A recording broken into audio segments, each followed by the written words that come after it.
Yon, what's up mga kalaki? What's up sa inyo lahat at magandang hapon sa inyo lahat mga kalaki. At nandito na naman tayo ngayon sa MGM Game Farm mga kalaki sa Montalban, Macabuod, Montalban, Rizal. Papakita ko sa inyo yung mga manok nila dito at hapon na mga kalaki. Mag-aalas 6 na mga kalaki. Ngayon lang tayo nakapag-vlog. Kaya sandalian lang to, mabilisan lang to mga kalaki. Kaya samahan nyo na ako, let's go. Disclaimer: this video is for breeding purposes on lino animals were harmed. In making this video,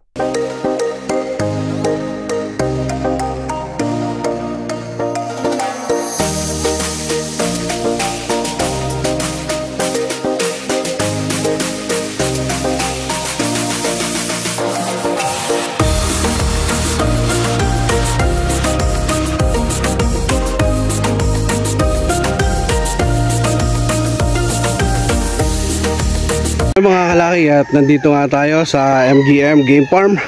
Ito po yung kanilang manukan dito. At ngayon hapon na tayo nakapag vlog mga kalaki. At medyo nagkasarapan chicken talks at napasyat na rin na tayo ng konti. Yan. Ito po ay sa likurang bahagi mga kalaki. Yan. Sa mga ngayon pa lang po nakapanood ng aking vlog, ayan po ay manukan ni Ninong Art Canlas. At nandito naman po kasama natin si may-ari ng MGM Game Farm. At ito po si Boss Dimil Canlas.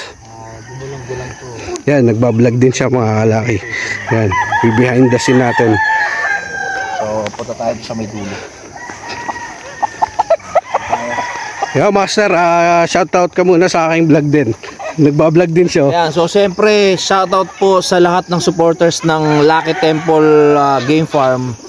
So yun nga, kagaya nga na sinasabi ko dito sa vlog ko, sa lahat po na naghahanap ng mga proven lines, especially po sa mga gold, wag na po kayo maghanap sa iba, hanapin nyo lang po yung Facebook ni Lucky Temple Game Farm. Ayan, at nakikita ko naman po na talagang sobrang dami ng buyers. At hindi po kayo magsisisi dyan kung sakali man pong ibibreed nyo. Tanungin nyo na lang po kung saan siya magandang i-cross. At wala po kayong ligaw dyan. Yan, thank you Master. Ayan, si Miss Sir Dimil Canlas ng ano ba yan? Kanokma TV. Kanokma TV. Yan, ikot tayo doon. Yan, ikot tayo sa ano, sa kabilang cording area ni MGM Game Farm. Yan mga master, at nagbablog din siya at nagbablog na rin tayo. Grabe, ang lawak ng manukan dito mga kalaki. At medyo pagpasensyahan nyo na at hapon na tayo nakapag-vlog mga kalaki. At ayun nga, nagkasarapan pagkadating ko.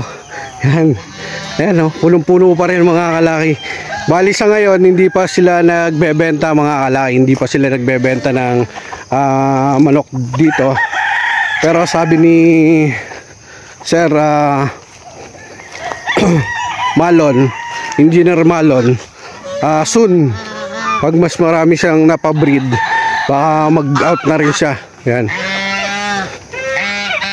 Kaya pagpasensyahan nyo na mga kalaki. At madilim na nga yung ano natin dito, madilim na yung ating pagbablog. Kung makikita nyo mga kalaki, ang taas nung kanilang range area.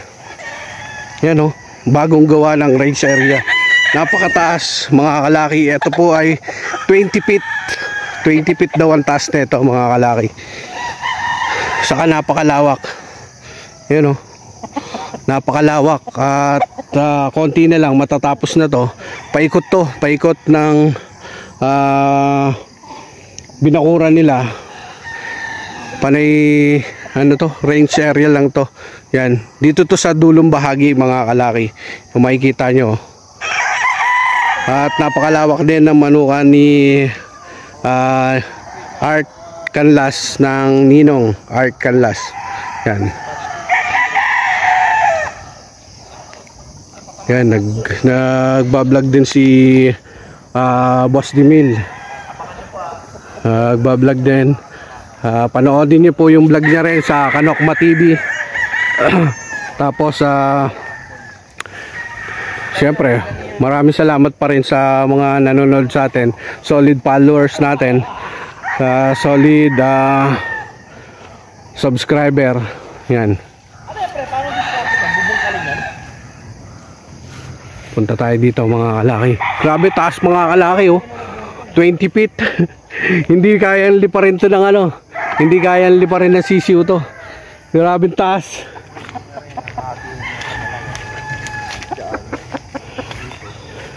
Pero 20 feet 20 yan. daw, 20. 20 feet. Grabe, master, lawak ng ano. Hindi pa lang niya naisasagad. Hindi kayang liparin talaga ng ano yan, sisiw, no? Oo. Ganun din eh. Kesa sa tatakpan mo siya na sa ibabaw. Oo.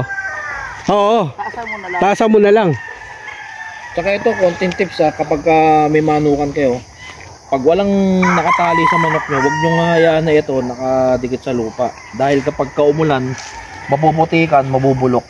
So, lagi natin paano na nakasabit. Nakasabit. Yun. Kahit na umuulan, na arawan, hindi siya nasisira. Tama nga. Ito, 20 feet itong tubular eh. Diba? Grabe. Pati Na lang may get. pati yung tanim yung ano, kamuting kahoy, taas ah. Grabe. Pwede na maging bakod dyan. Marami na kami nagawang kasaba dyan. Malaki na to, master. Dami ng laman eh. Sa ilalim yan, bubungkalin lang yan. Sigurado dami ng laman nito. Kamuting kahoy. Ito. Meron doon ah. Sigurado. Oo, sigurado dami ng laman yan. Yan oo. Kasi yung kinuha namin mababa pa. Nakagawa kami kasaba eh. Dalawang tray. Oh. Yan, kaya hindi nahihirapan magkabit. Sinong gumawa dito? Ang sikreto dyan, merong scaffolding. Oh. Suspend. Pag kailangan mo Fred, dami tayo dito. Saka kagandahan, Oo, dami tayo. binat yung ano. Yung net niya, no? Para ka nasa golf course. Oo. Binat, no? Magandang ring. Ayan ang pinakamaganda na nakita ko na, ano, napakataas na, tapos binat. Oo. Hindi pa sagad dyan, no? Nakalaylay pa nga. Oo, hindi pa ganong. So, kaya... Yung kasi Kiki sana sayang oh. Matatapos sana ngayon yan. Umorder kasi kay Boss Kigi. Nga ako eh. Dito tayo susunod iinom. Yan. Yan.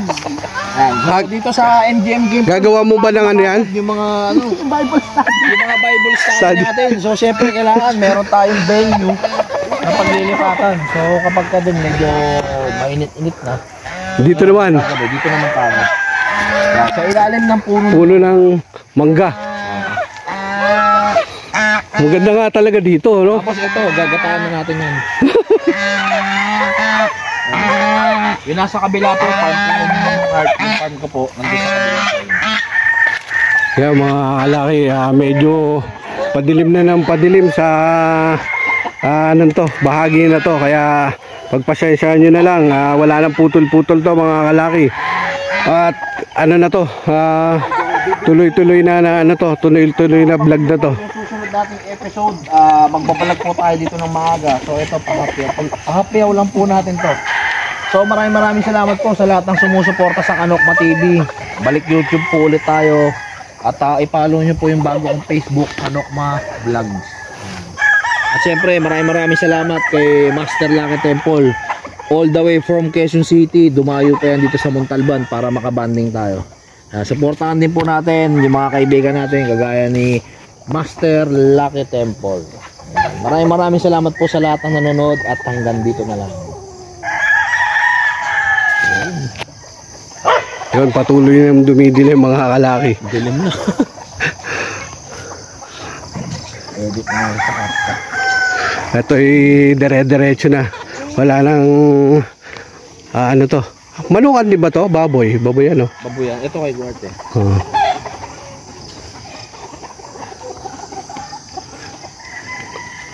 Mga kalaki. Inabot na tayo ng dilim dito. Dito sa kanyang manukan. Grabe ang tipi. Dami. Sana naaninag nyo pa mga kalaki. At doon tayo kaganina nag-Bible study sa kanyang bahay dyan. Yun, siguro mga kalaki, dito ko na lang tatapusin to mga kalaki, at madilim na nga. Pagpasensyaan nyo na lang, pagbalik na lang natin dito ng mas maaga saka tayo makapag-vlog. Sa ngayon kasi medyo biglaan na lang din tong pagbablog natin para may ma-upload lang kayo at may mapakita ko sa inyo. Ganito pala kaganda din yung manukan na to, lalo na paggabi. Yan, may mga ilaw-ilaw dun sa mga bakod, mga kalaki. Ayan, ito medyo tamad dumapo. Ayan, mga kalaki. Siguro hanggang dito na lang mga kalaki. Maraming salamat sa inyo lahat, at sana panoorin nyo to. Maraming salamat. God bless. Thank you. Mama chup chup.